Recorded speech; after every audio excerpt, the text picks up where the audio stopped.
Okay, we're back with another segment of the Real Mike Pittman Podcast. And joining me on the show today is a longtime friend I've known for a number of years, is my buddy Terry Pendleton. Terry was a member of the St. Louis Cardinals, Atlanta Braves.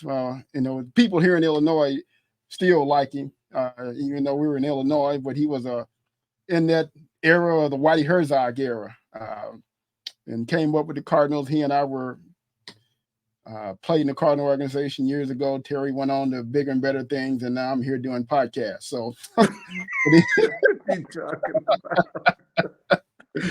anyway, Terry, good to see you, man. How's everything going? Good. It's good to see you, man. I'm other than getting old, as we know it, I just had back surgery on the 6th of this month, and just recovering and getting myself healthy again, and where I can move around and do some things freely if possible.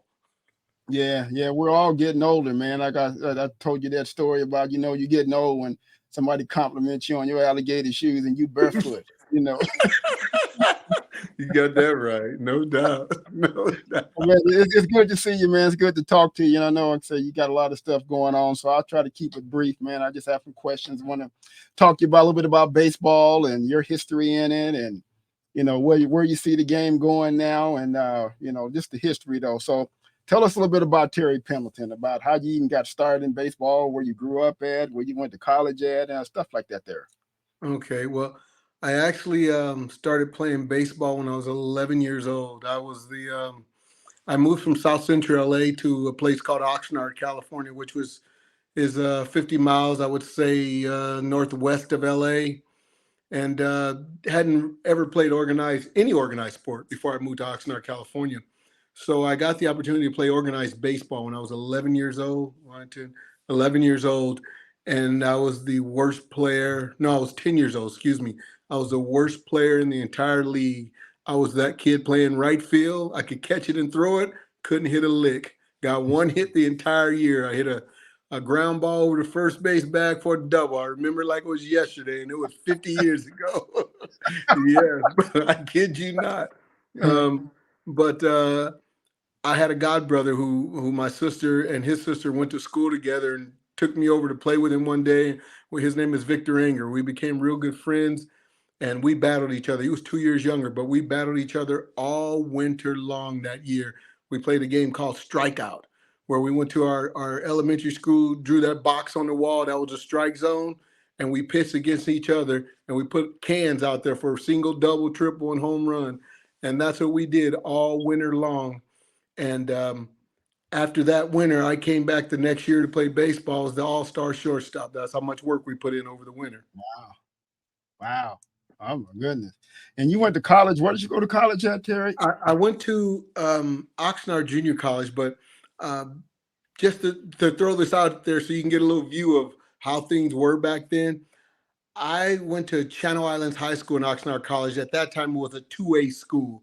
We had 1A, 2A, 3A, 4A in Southern California. That's how they marked you, by the number of people in your school. I was in a 2A school. I didn't know how good of a baseball player I was. Basketball was my love. I was much better at basketball than I was at baseball. So that's where I spent all my time, playing basketball and baseball. Of course, I'm 5'9" and didn't really get that high. And in high school, I was 5'6", So I said, well, maybe I better concentrate on this baseball thing a little bit too. So my junior year, I got to play. I did well my junior year. But my senior year, I still didn't know how good I was. I was all league, all county, all Southern California first team, county MVP, league MVP, the whole deal, and still had no idea what kind of baseball player I was. So with all that, I never got looked at as a baseball player. No scout ever showed up to see us play. We went and beat 3A schools and 4A schools and still no looks. I even had a scout come up to me later on in life and said, man, you kind of fooled me. I never thought you'd be that type of baseball player, and I watched you darn near every day.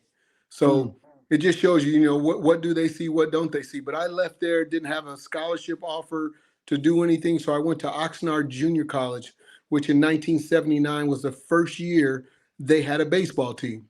So all the kids from my area that were good, we all got together over the summer and said, hey, let's go to the same junior college then. So we literally started up Oxnard Junior College in 1979 and went on to win that league that first year and go to the Southern California playoffs, and we lost in the playoffs there. But the next year I played again there at Oxnard Junior College. Then I had an opportunity.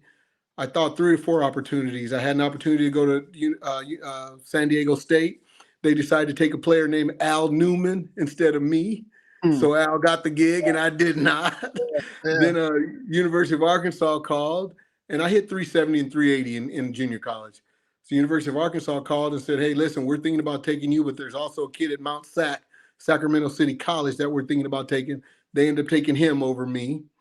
So then I had a 1 full ride to Michigan State. And I said, there ain't no way the Southern California boy gonna make it in Michigan State. It is too darn cold. And where we gonna play baseball in this? That was my thought process. Little did I know most of those teams come to Florida and play all summer long till they get going, But that was my only clue. I'm like, there ain't no way I'm going to Michigan State. So I ended up not going to Michigan State and taking a partial scholarship to Fresno State University. I had a partial my junior and senior year. Got to Fresno State. Battled my way into the lineup, got to play, drove in a winning run one night, and 2 nights later I wasn't playing and didn't start another game my junior year. Wow. So I got 40 at-bats the entire year, my junior year, hit 300 on the button. So the next year, I go back in at the end of the school year to sign my scholarship, for my scholarship with all the other players, and I walk in and coach asked me what I was doing there. I said, well, I come in and sign my scholarship papers. He goes, well, no, I think you must have misunderstood me. That was only for 1 year. Oh my God! I was like, oh no, coach, you promised me 2 years. No. So I immediately went home, called my dad. He says, you going back to school there? I go, no, I'm not. He goes, oh yeah, you going back. They don't want you back there. You going back. I go, Dad, how's that gonna happen? I can't afford it. You guys can't afford it. How in the heck am I gonna come back to school here? He goes, you coming home? You're gonna work your butt all summer long and pay your own way back. So, yeah, I went home, worked all summer long. I played 1 baseball game the entire summer, paid my way back to school the first semester, ate the first semester, the second semester, about 2 months left in school, I ran out of everything. Luckily, I paid for my apartment the entire year. I had no food, no money. I know what it's like to go back to your apartment and have a pitcher full of ice water. That's what I had waiting on me, bro. Trust me. So my kids holler about they hungry and ain't getting nothing to eat. Y'all better hush. I tell them y'all know nothing about that. Believe me. So I did that for weeks at a time. And every time when I thought I was on the brink of something, somebody would bless me with something, man, to get me through the hump again, So yeah, tough times, but it made me stronger, made me a better young man, made me appreciate things a heck of a lot more. So from there, I got drafted in 1982 by the St. Louis Cardinals in the 7th round. Played in Johnson City, Tennessee rookie ball, played in St. Pete high A ball, played in Little Rock, Arkansas, where I fractured my wrist twice in the same year, and the second time on my 23rd birthday, and then had the University of Arkansas assistant coach come in and apologize to me for not taking me instead of taking the other kid. I kid you not, I didn't even know him. He comes to me and says, hey, I need to speak to you. I owe you an apology. I'm like, who are you? I don't know who you are. He goes, let me explain to you. So, yeah, he came in and apologized. I appreciated it. He said, man, we really should have taken you. I said, well, I mean, things happen for a reason. We're good.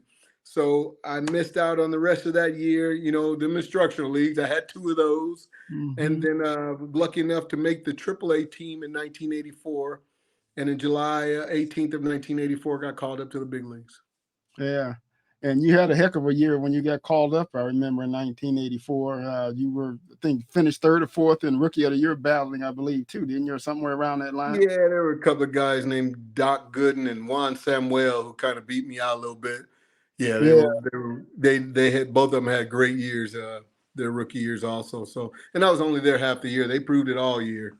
It was something when you talk about the minors and, the times that we were there, and as well as the number of Black players back then that I know the Cardinal organization had, and I look at, when we were in the minors, matter of fact, you were the team barber. I still tell people about the time you cut my hair. about that great haircut you moved on me and then blame me the rest of the year. I remember that. Yeah, but when you did get called up to the majors, and you played for Whitey Herzog, that was in that Whitey ball era. But one of the Yeah. amazing things was that the fact that the number of players of color, or black players, that you guys had on that 1984, 1985 team, actually.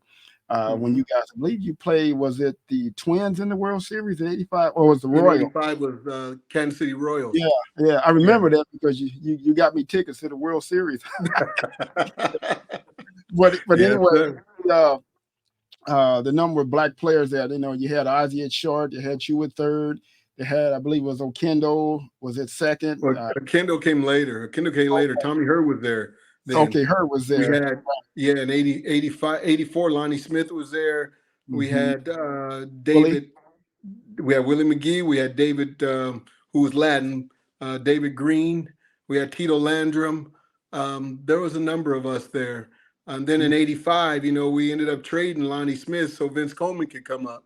Mm-hmm. So, we had Vince Coleman, myself, Ozzie, Willie, Tito Landrum, Kurt, I think um, Kurt was on that Kurt 85 Flood, team. Kurt Ford came up in 80. Did he come up in 85? May have. Yeah, 85 or 87. One of yeah. those one of I those think two. he came up, but he didn't get an He didn't opportunity to stay the play. whole year. Yeah. Got you. Well, we had a number of black players. At one point, I think we had 7 or 8 black players on the team. Now that's kind of unusual, but I have to tell you, I came to the Atlanta Braves in '91. Hmm. Amazing. I Hmm. mean, I started counting. I think I counted 11 on a 25-man roster. Wow. Hmm. So we had some talent there, but Yeah. you kind of saw where the game went, where it seemed like there were a number of black players on every team, and then you looked up again, and it seemed like there weren't any Yeah. around, compared to the numbers before. Yeah, I remember, every year I would wait to get the Ebony magazine where it'd have all the black players from all the teams that were listed in there. And, it would be 4 or 5 pages that you would turn and you would see all the black players. Now you can Hmm. probably put them all on one page if you could then, because back then Yeah. it was probably 30% the major leagues was black. And now I think that figure is somewhere around maybe 4 or 5% in terms of the number of players. What, in your opinion, Terry, what do you think is the cause of that? I know it's cheaper to sign players in Latin American countries as it is as opposed to signing players in the United States, and then you also have to compete with basketball and football, which are more, I guess. I just lost you there, Terry. I'm sorry. I'm sorry. Oh, You that's there? okay. Yeah, I'm here. Yeah. I Okay. lost What do I you. need to do? I need to put my face back on here. I'm Yep, terrible. I apologize. that's okay. Wait. Leave camera. I need my camera. All right. I'm sorry. Okay, I okay. There you apologize. go. Yeah. No problem. I think with thinking about that and going back over the years, I think there was a lull in the game where, to be totally honest with you, it was tough for black players to be able to afford a baseball glove or a bat or a ball. Um, I think it got tough to a certain point. I think the other issue is, hey, you and I can go out and play one-on-one basketball and get better every single day. And we can go out and throw a football back and forth and get better every single day. And it was tough for a black player, first of all, to have a ball, to take it out and bounce it against a wall and go field it like Ozzie Smith every day. It was just tough to do, and it got boring for a kid that didn't really know the game and know how to play the game well. So I think that lull went about in there. I think at times scouts went to different areas to look for players because it almost seemed like they needed them right away instead of having the opportunities to develop them like they wanted to. But I got news for you. Players are coming back. Oh, I'm seeing it. Believe Hmm. me, I am. I am seeing it. Our minor leagues, I'm seeing it on other teams. I'm seeing it in different drafts. I'm definitely seeing it here. I mean, we draft kids on talent and we draft kids on the possibility because you see all the talent in a 17, 18-year-old high school kid. You see it's there. Now let's go put it together. Let's go teach him how to do it. That grooming, that grooming's major. If you got a kid and he's got some talent, the grooming is major for him. So we've taken on that challenge, and our organization has taken on that challenge. And what I see in the minor leagues, other organizations are starting to do the same things. Yeah, when you look at that, in that Michael Jordan era, when Michael Jordan came on the scene, everybody wanted to be like Mike, and it was cool to play basketball because it was also tied to hip hop, in terms of Right. the shoes, the excitement of a slam dunk or even your buddy. And you did play with Dion too. I think he was in Oh Atlanta. yeah, Deanna and I spent 4 years together And then we spent another half season in Cincinnati together. Yeah. And then the excitement that, that he brought to the football game. So, and but you did touch on an interesting point too, in terms of the cost of playing baseball, the cost of spikes, the cost of a baseball bat, the cost to play on the traveling team, the cost of a glove, as opposed to just having a basketball and going out and play. Right. You got several outdoor basketball goals. So all you need is a basketball, and you can play barefoot if you needed to. But Absolutely right. And I think the bigger thing is we have to, some people at times they want to shoot down all these travel ball teams and what's going on with them. But the best of the best are getting the opportunities to play there, and kids are getting the opportunity to see how good they really are. But I'm just talking with a scout here today about traveling ball and how things are going and the whole deal. And the one thing he brings up to me, he says, you know what? A lot of these black kids are getting an opportunity now, whether they can afford it or not, because there are a lot of people starting to fund them now.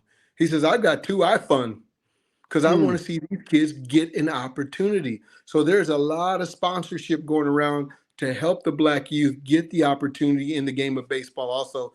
And I really commend that. Marquise Grissom has a program here that helps kids get scholarships, go into school, go to college, get drafted. And he's been doing it for a lot of years. Him and Marvin Freeman, both. Yeah. Hey, talk a little bit about, I don't know if Atlanta has an MLB academy there. I know they have one in Houston. They have one out in California. I don't know if they just did one in Philadelphia area. What's your take on those MLB academies that they have? Well, I think it's great. I think it exposes those kids. They find out if this is really what they'd like to do. I don't know exactly how it all works, but just exposing young black kids on the game of baseball. You can go, like you say, you can go to a gym or go outside and play basketball. You can go on the football field and watch. You can go to a high school football game and watch kids play football and really get a grip of, is this something I really want to do? Baseball, you got to be in the middle of it. You got to be in the middle of that battle, man. That guy's got to be throwing that ball to you. You got to be trying to catch it with the game on the line to see if this is something that my heart and I truly want to do. So I think that those academies give these kids an opportunity to learn if that's something they truly want to do. And if their heart's really in it, as a baseball player, man, you got to have your heart in this thing. If you want to give it any kind of shot, you got to be real. You got to be willing to work. You got to be willing to give up things you don't want to give up, but you got to make a decision in doing so. And these kids now, sometime I really believe they're making these decisions too early in life. I guarantee you there are some wide receivers we never heard about because a high school coach told them, hey, either you play football or you play basketball. And they'll go play basketball. But they might have been the greatest wide receiver we've never heard about because the coach didn't give them an opportunity to play both. Yeah, it reminds me of the story about Vince, Coleman. Vince was a football player, and he had drafted by the Vikings, and he was a punter in college. But Vince said whenever he got with the Vikings, they told him to go over there with the wide receivers because you can run, And Vince said, no, I don't want to be a wide receiver. And then he signed with the Cardinals, and everybody know how quick he was, how fast he was. He's probably the fastest player that I ever played against. The other one was probably Otis Nixon. I got to play with both of them. That's right. He was a part of the Braves team as well. But yes, I remember, when Vince came up. As a matter of fact, I remember one year in 1983, and we were playing in Springfield. It was Vince, myself, and John Young. And we went down to a Cardinal game. We had a day off, and we went down to St. Louis Cardinal game. And so we were down on the field, walking around on the field. And I remember hearing one of the sportscasters. His name was Ron Jacoby. And we were basically, just kind of hanging out on the, all the players hang out on the cage. And I overheard Ron Jacoby tell Mike Shannon, he said, hey, look, there's that Coleman kid over there. He stole all those bases in the minor leagues, but he'll never do that in the big leagues. Then 2 years later, steals 100 and some bases in the big leagues, and then 110 as a rookie. Yes. And that was something else. But that whole era, what was the most memorable moment that you had playing for the Cardinals in the Whitey Herzog era? Oh man, that's tough because there were so many moments where, I think one of the bigger things was the Ozzie Smith home run in Game 5 of the playoffs in '85 against the Dodgers, and I think Game 6 and Jack hitting the home run in LA. because all my family's from LA. All my family really love me. I guarantee you 3/4 of them were cheering for the Dodgers, to be honest with you. And we went in there and shut that mouth, That was the biggest part. Dodgers won the first two. And I know even some of my buddies were going, oh man, TP, yeah, that was great. But I think your season's over. The Dodgers won the first two and we come back and won the next four, kind of quiet them down. I think that was big. But I looked at us every day, Pitt, when we were on our game, like in 85 and 87, it was just so much fun. Knowing that other team was going to struggle and press and try to do too much to stop speed. Mm-hmm. I remember that 1980. A matter of fact, I was at that game in 85 when Ozzie hit that home run. Of all places, I was sitting next to his then wife, Denise. Right. When he hit that home run, I had the tickets and sitting behind home plate. And I remember when he hit that home run and those words that Jack Buck said, "Go crazy, folks." You're right. Go crazy. That's kind of a trademark now when people talk about that and we look at the game. And one other more important person I know that everybody knows that came to that Cardinals organization was George Kissel.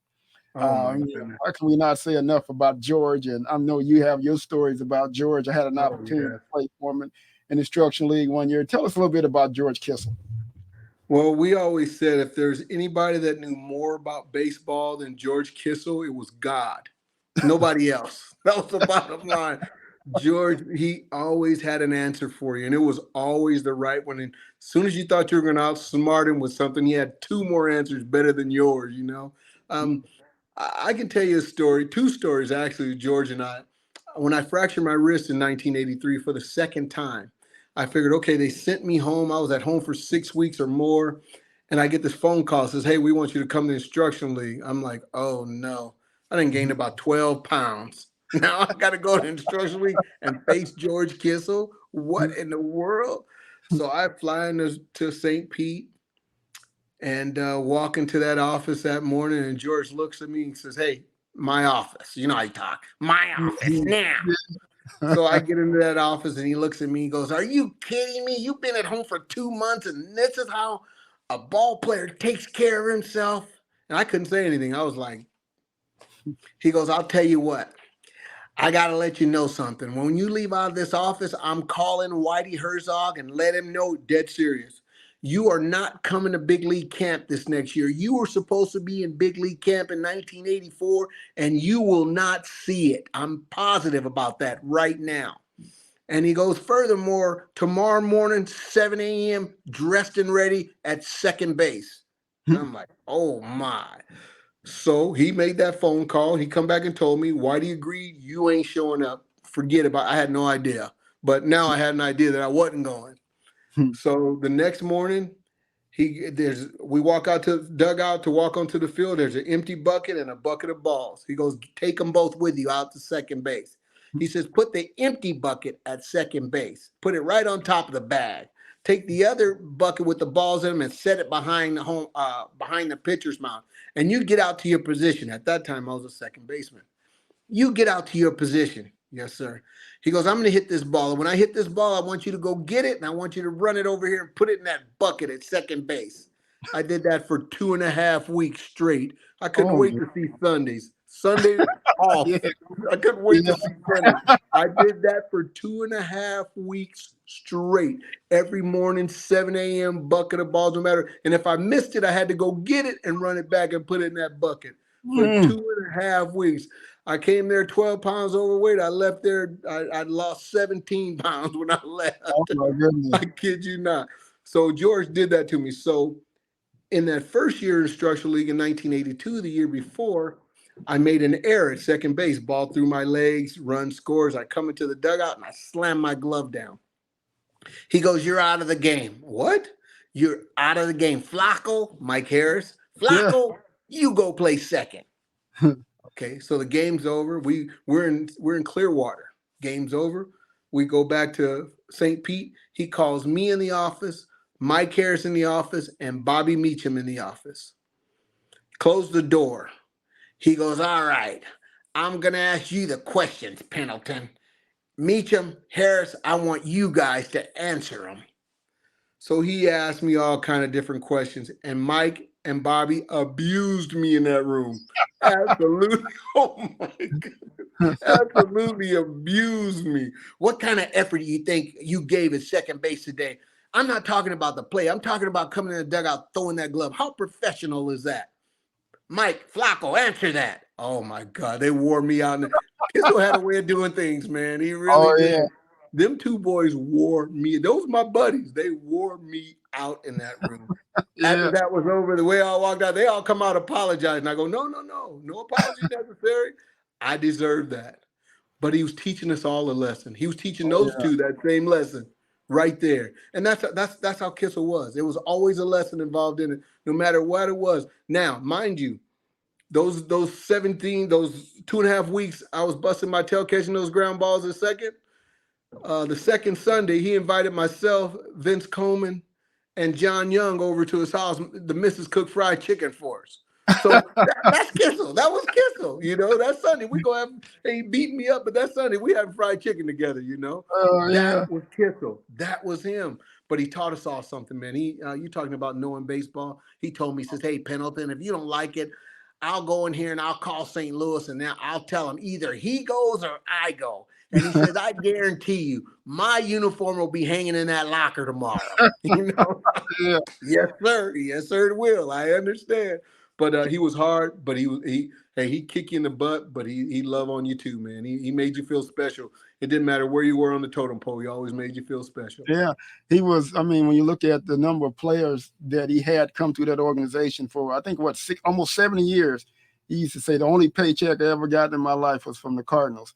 And Yeah, so he you look at wasn't all joking. the players that come through there. He talked about Mhm. Musial and Shaney's and Gibson and Oh Flood. yeah. Oh yeah.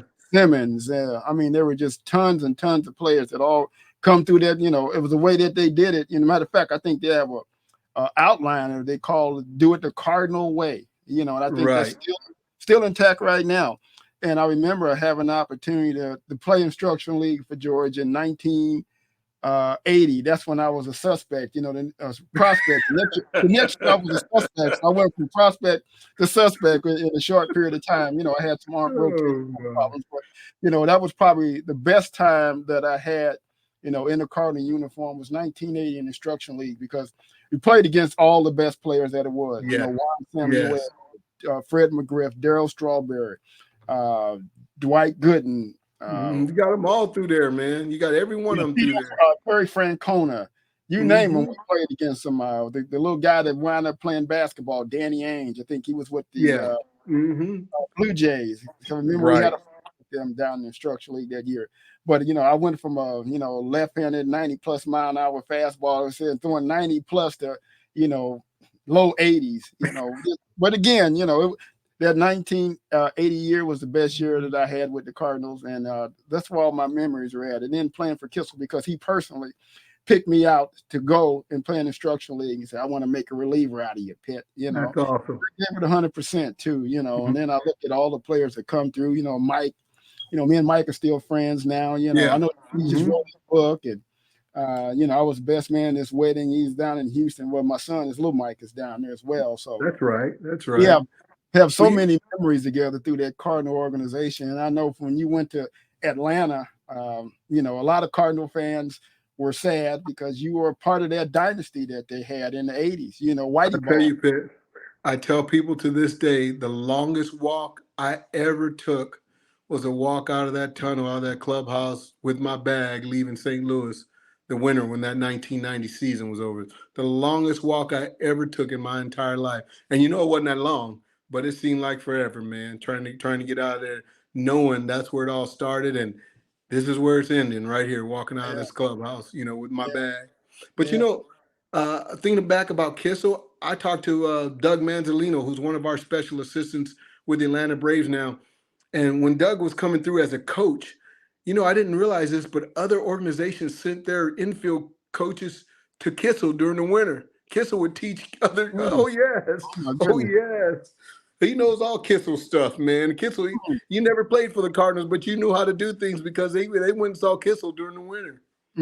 Man, I mean, all the managers that Joe Torre, all the managers, Riggleman, that basically that Leyva, all of them come through there. All of them.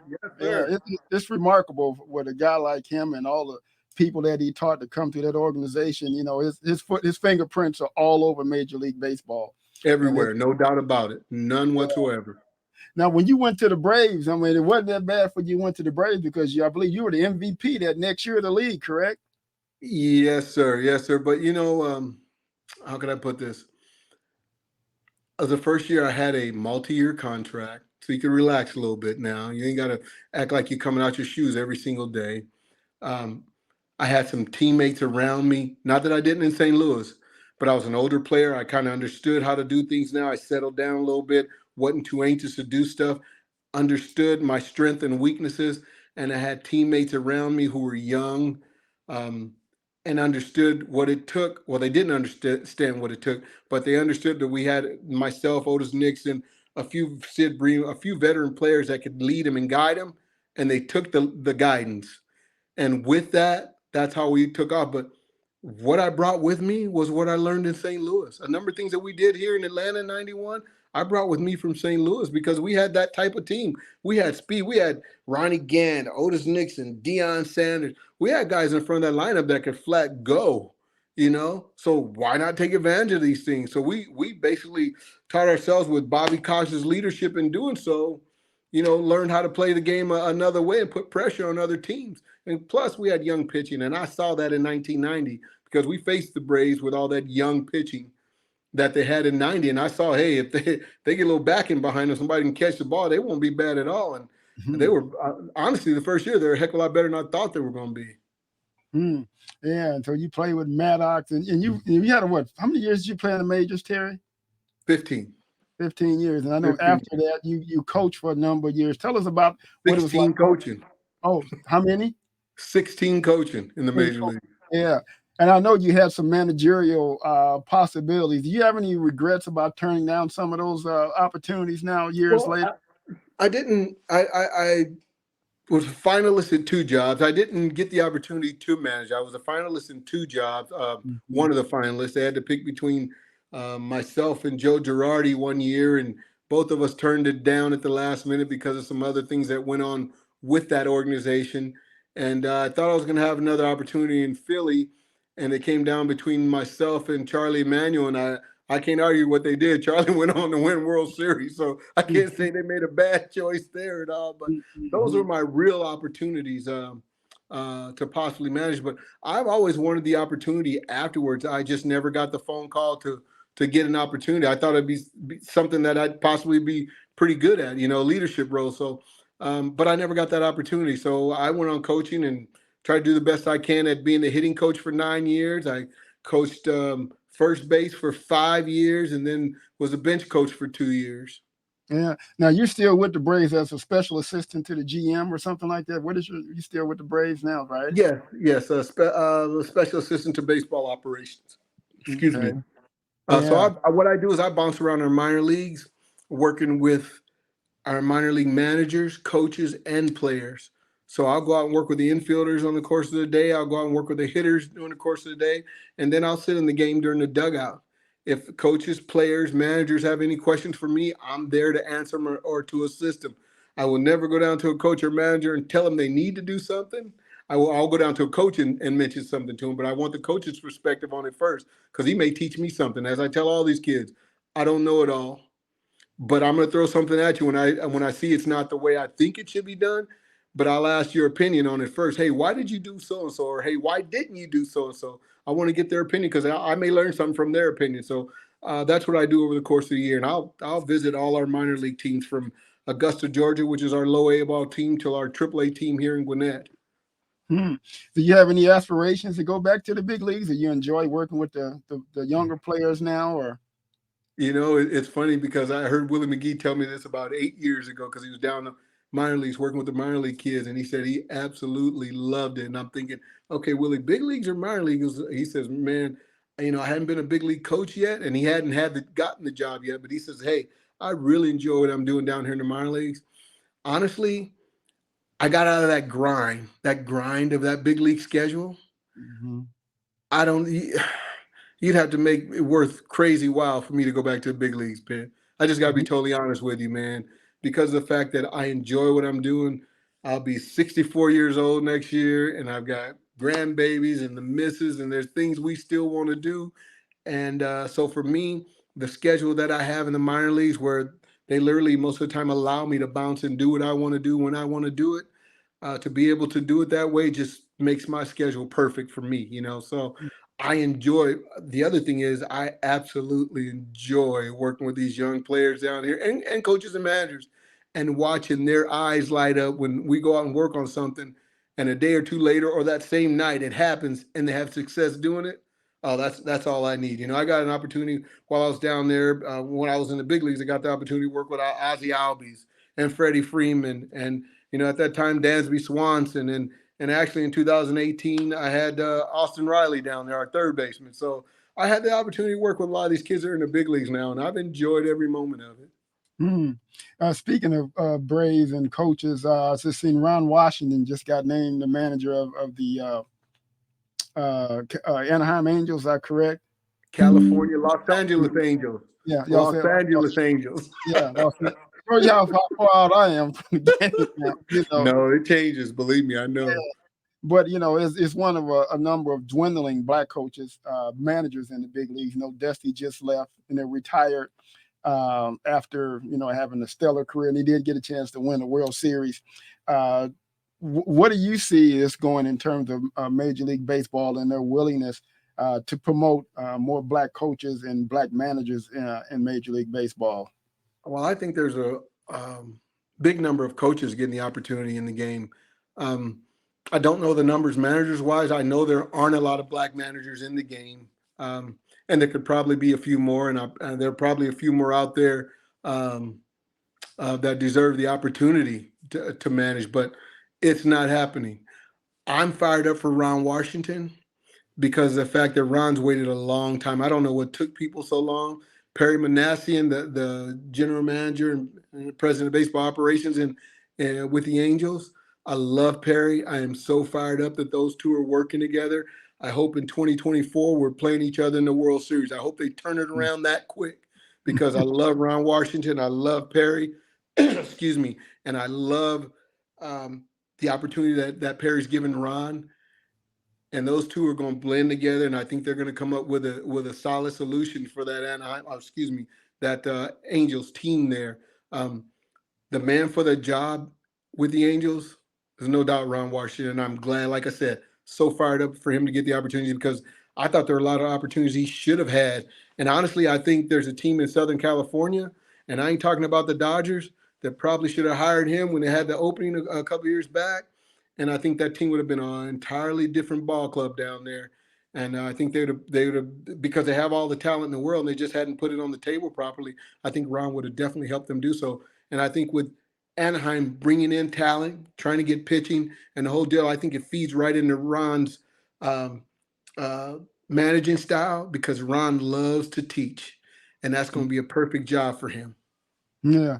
Now talk a little bit about the old school versus the new school way in terms of how baseball is operated. I know now it's all about, statistical analysis and launch angles and these things as opposed to the old, tobacco chewing, cigar chomping guys, like a Joe Pepitone, get the head out, tobacco spitting. Where do you see the game going? Because now when you look at even some of the major individuals that are running, baseball operations organizations, many of them have never played in the major leagues. I remember some years back meeting some of the Cardinals. I believe as their director, I can't remember exact title, but this person told me they played 1 year at an Ivy League school, and then the number two person was a female that never played baseball. But it was all about the analytical data that they were using, and then you look at the movie Moneyball, with Billy Beane, a guy I know you probably played against. I played against him years ago. But, how do you see that, in terms of the way baseball is going now? I know Lee Thomas was one of those old school type guys. And, Right. He was with the Orioles, and I got the opportunity to be a scout with the Orioles because of Lee Thomas, but I was kind of one of the old school guys, Right. I got you. But now, when you look at it now, everything's about, data. Can you speak to that a little bit? Well, I think I can speak for us. I can't speak for everybody else. I can speak for us. Our guys make sure we have all the data possible to help us win every day at every level. Now, what you choose to do with that data, I would hope that you would use it all the data that's there that can assist you in winning. If the data shows up and it proves that, hey, this guy's doing this the way we're saying this data saying he's doing it, we would be a fool, us old schoolers, we would be a fool not to use that data to help us. So I can see that part of it. There are things in the game now that guys that have not played the game may not be able to explain or express to these kids who are playing the game now. And that's where some of us old schoolers come into the game. I know our hitting, for example, they teach different things in our hitting. Different kids have to be taught different ways. And I think that's the thing that we as an organization, the Atlanta Braves, had to come to grips with. There are some kids that go along with all the new school teaching, and that's the way they learn how to do their thing. There are some of our kids that combine both of them, and there's some of our kids, we have a few that are straight old school, and they want the old school teaching. So we have to find a way to get through to all of those kids. So guess what we do? We go in and we have them look at video like we wish we had when we were playing, clear as it is now. And they get an opportunity to see themselves and what they're doing and not doing. And then we go back to the cage and say, okay, this is what you need to do. What's the best way to get you there? That's when they all fall in line. So I can only speak for us. Our organization uses every piece of data possible that we could possibly get to help us be successful. Now, it all may not be successful that night for us in facing certain people or certain teams, but our organization makes sure we have it available to us. It's not shoved at us every day. They bring it in and say, listen, this is what we got. Here's a list of things that these guys will do. Here's their tendencies. Let's go over them. And our hitting guys will go over things with our hitters to let them know this is the tendencies of hitters. This is a tendency of pitchers, and then our pitching guys will sit down with the pitchers and go over their stuff and how they want to attack and what this hitter may or not do. But we have those things. To me now, in sitting down looking at all this analytical stuff, there's a lot of this stuff I wish we had as a player. I wish I had as a player. I wish there were a number of things I had as a hitter. So the analytical stuff does help. It does help. Yeah. You take what you need from it and run with it. Yeah, back when we were coming up, they didn't have all these, baseball cages and schools and places you can go hit. And, like you said, you drew a box on the wall and that was it. We used to play a game in St. Louis called corkball. We played a tennis ball. We put it in newspaper. We burned it and burned the hairs off of it. You take an old broomstick and we play corkball all day in St. Louis, which is one of the things that we did. And that's how we developed our hand-eye coordination. We didn't have baseball machines. So basically we learned the old school way because we didn't have all the things that these kids have now. And even talking about that, I know you were in that era, where steroids were very prevalent in baseball. We had Mark McGwire, Rafael Palmeiro, Sammy Sosa, and Barry Bonds, who was never actually found guilty of anything. But in your opinion, do you think those guys belong in the Hall of Fame at some point? That's a tough question. You'll have people fighting both ways. Listen, these guys played the game. They had help at the time. I guess I can't prove that. I guess others have proved that. But man, it's tough for me to look at Barry Bonds, and I got to see him play against him. And then I got to see him when he was older, hitting 50, 60, 70 home runs a year. I've never seen a player swing the bat like Barry Bonds did. I have never, ever seen a player swing the bat like Barry Bonds. For Barry Bonds not to be in the Hall of Fame, I'll probably get a phone call tomorrow from some other old player talking about, man, what you talking about? And I'll get some from a new, younger age player talking about, how can you keep him out? So personally, it's everybody's opinion. But I played against Barry Bonds, and with the talent that Barry Bonds had, I say Barry Bonds is a Hall of Famer. Okay. That's just my own personal opinion. Now, there may be people mad at me. There may be people agreeing with me, but that's just my own personal opinion. I remember in 1983 playing against Jose Canseco. He was in Madison, Wisconsin with the Oakland A's farm team. He was 185 pounds. 2.5 years later, he's 240, 230, 240, all muscle, which, it was at that time. And even then, you knew that a lot of the owners knew what was going on. But the thing being that, hey, if these guys are bringing people in the stadium, they coming in, they kind of really looked the other way because it was like, hey, we're making a lot of money. So, money played a major factor in that. And again, you'll always get that argument from people. Now, they shouldn't be in there because they cheated or this, that, and the other. So that'll be an argument, and they'll probably get put in by the old timers committee or something, 50 Yeah, years. yeah. If that Yeah. happens. I will say Yeah. this. Everybody got on Conseco when he said about 70% of baseball is doing it. Everybody laughed and told him he didn't know what he's talking about. That's all I'm going to say. Yeah. Even our last years with the Cardinals, I remember that, they had us taking urine tests and Oh, that yeah. type of thing. Oh, yeah. There's some stories I could tell about that, but I won't say anything No, about I that. hear you. Believe me, I hear you. No, Yeah. I tell you, you look back as a player and I go, man, I get that question asked to me all the time. Hey, did you take steroids? No, I didn't take steroids. Believe me, they couldn't get me to take aspirin. How you gonna get me to take a needle? And they say, well, if you knew what it could do for you, would you have done it? I said, honestly, I probably would not have, because I'm one of them guys. I'm scared of the after effects. Yeah. I got to live the rest of my life when this game's over. How am I going to be able to live it? So that would have played a big point in my own decision as to whether I'd try that stuff or not. Yeah. Coming up now or years ago, who was your mentor coming up? Did you have a mentor? Wow. That's tough. I say when I got to St. Louis, Ozzie was. There was no doubt. His work ethic and the way he went about doing everything was a way that I wanted to learn to do. He came out and showed you why he was the best shortstop in the game. He came out every day and worked his rear end off to be the best shortstop in the game every day. And I took heed to that. And I felt like Ozzie Smith's on the field working. I better get my young tail on that field and work, be a better baseball player. So I would definitely say Ozzie had a lot to do with that.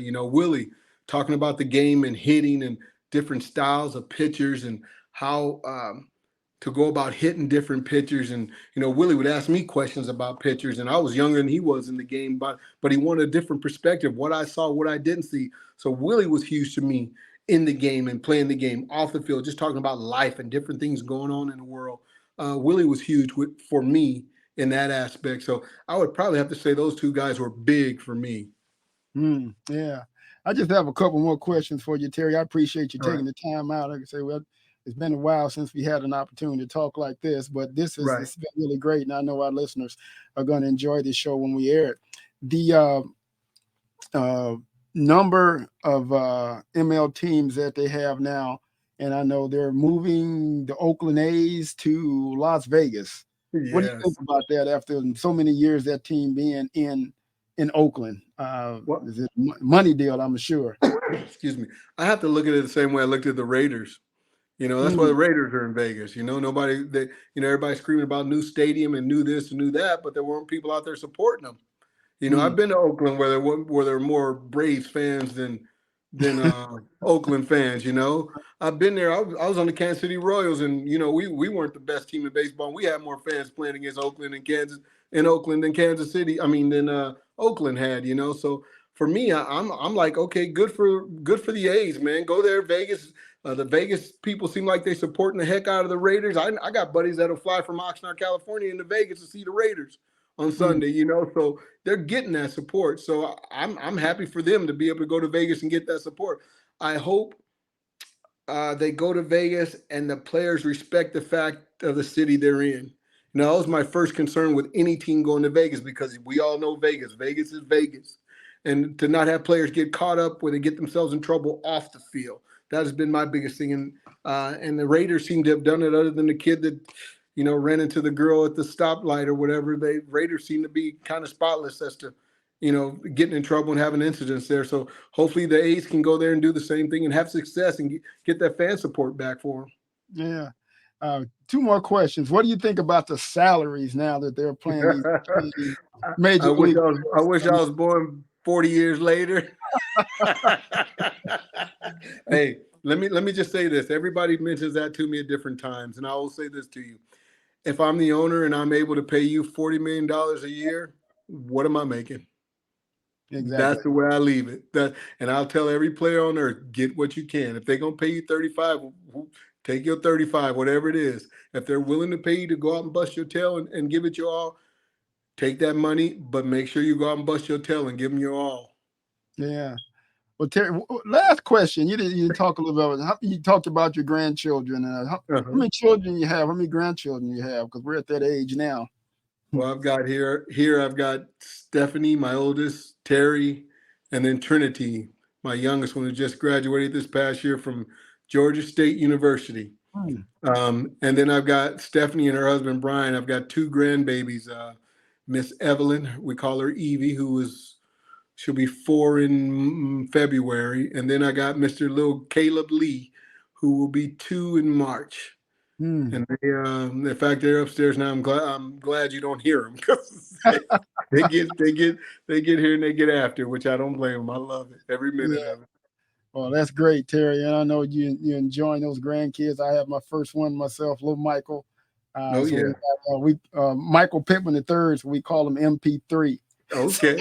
Yeah. Okay. Well, he's Okay. down there in Houston, and him and Mike Harris are actually really good friends. Yeah. Like a father to little Mike down there, and That's awesome.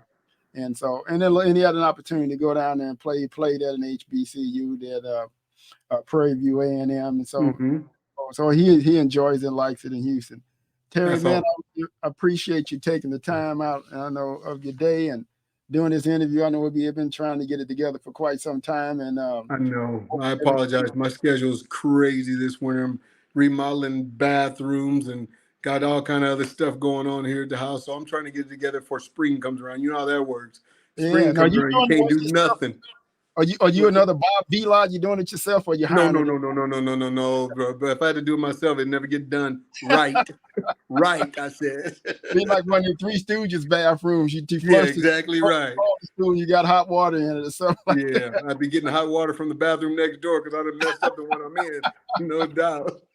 Oh man. Well, Terry, man, I thanks a lot, man, for coming on and doing the show. We'll stay in touch. I Yes, don't know how sir. often you talk to, some of our other buddies like Vince and Willie and Ozzy. We were all had that camaraderie Oh back, yeah. Oh where yeah. we all kind of stayed together and talked to each other. So, but it's good talking to you. And I don't talk to a whole lot of baseball guys. Me and Strawberry, we're real close. He came in and Got you. spoke to us one year and Okay. did a show for me or whatever. And I Hmm. still have some conversations with him. I haven't talked to him, recently. And Kurt Ford. Me and Kurt are really close. Oh yeah. Oh Kurt yeah. lives out in Las Vegas now, and Okay, I didn't know he was in Vegas now. yeah, Okay. yeah. Back in 2010, Kurt and I got an opportunity. They have a team here in Springfield. It was back then. It was called the Sliders. It was a wooden bat league, and Okay. they had Jack Clark and Danny Cox were the manager and coach That's right. one year. That's right. And then the next year, Jack Clark got an opportunity to do something in St. Louis. So they asked Kurt to manage the team. And then Kurt called me and said, Mike, man, you want to come be my pitching coach? Right. This was 2010. And we went in and did things the Cardinal way, the way There we you were go. shown with the Cardinals. So we took a team that had been 20 games under 500 the year before and turned around, was almost 20 games over 500. Oh wow. Oh wow. We had 10 pitchers the whole year. I Wow. think about Bo Milliken and Daryl Knowles, the way we did stuff the Cardinal way, and Hmm. 10 pitchers the whole year. We had 13 players get drafted off of That's that team. awesome. A couple of them are in the big leagues right now. That's awesome. And they didn't like the way Kurt did stuff. But Kurt, it's kind of like I would think about Michael Jackson and how he said one day that when he thought about his daddy, Joe Jackson, it made him regurgitate. And then Joe Jackson came back and said, yeah, but you regurgitated all the way to the bank. That's exactly right. And in the way Exactly Kurt, right. his style that he had the players, because what we were trying to teach them, because these were all college kids, and they were used to playing on Friday, Saturday, and Sunday. I said, well, what are you going to do when you playing 14 straight days? And it's 98 degrees outside, because I'd had the players out there at 3:30 in the afternoon running, doing the things that we would do. And they would complain because it's hot. I say, well, when the game starts at 6:30 and it's 95 degrees, what are you going to do? You got to train your body to be able to play in this type of weather. But They at the end still of complain, Pitt. we had so many of those players that came up and thanked us afterwards, because we basically prepared them for the next level, when they went to go play Right. minor league ball or whatever, because the grind it is in minor league baseball. Oh You on yeah. this, you drive, you're riding forever on the bus, and the foods Yeah. that you eating, it just so much different. But they all thanked us afterwards because we prepared them. Even some of the college coaches came up and thanked us because we prepared their players. So it was a good thing. And it was kind of like our last hurrah. We got an opportunity to be on the field one more time. So there you go. There you go. And you got to teach, man. You got to teach. Them kids left with something y'all were taught, man. That's awesome. That's what we're there for. Yeah, and I had an opportunity to have a school for a couple of years too here in Springfield. I did a school, but now I don't do any lessons anymore. But that same knowledge, coming up with the Cardinals and learning from George Kissel, learning from all those different coaches, I remember Lou Brock, being able to have an opportunity. And you were one of the ones they would take all the fast players, you, Vince, Willie, Lou Brock come in and work with the base runners. I would stick my head in there. I couldn't run, but I would still stick my head in there. Hey, I never know what you could pick up. So it was great. Terry, man, I appreciate it, man. Thanks a lot. I'm gonna stop this thing